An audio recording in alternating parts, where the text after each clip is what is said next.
再来看阿里山公路第18线70.2公里的民房坑哦，伫早起5点外嘛崩山，路面四界拢是石头啊加土沙，房坑嘛互石头啊底甲绑起，目前是先抢通单向通车。另外，伫森林草岭的另外道路嘛，因为路面拢是石头啊甲倒去的树啊哦，变扫了后嘛先单向通车。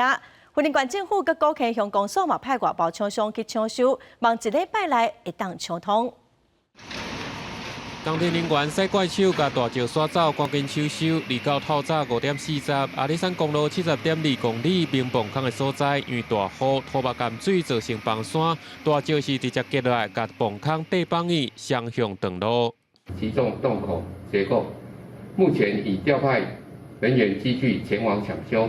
预计今天中午12时抢通。截至目前，我们接获的最新消息，已经在9点10分抢通，恢复单线。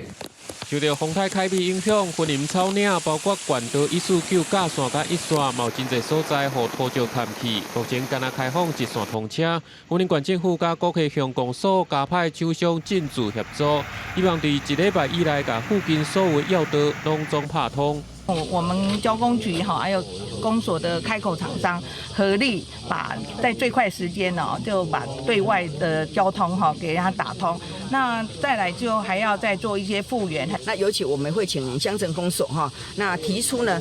整个这个边坡本身需要做什么样的一个工程跟技术来延缓边坡的一个滑落这届嘛有真侪农民受到风台影响，包括金蕉、木瓜丛拢去风扇断去，佮文旦原本佮过3礼拜就会使收，即马嘛倒将近1成。农民目前敢会当赶紧整理，申请天灾救助，加减来弥补损失。记者综合报道。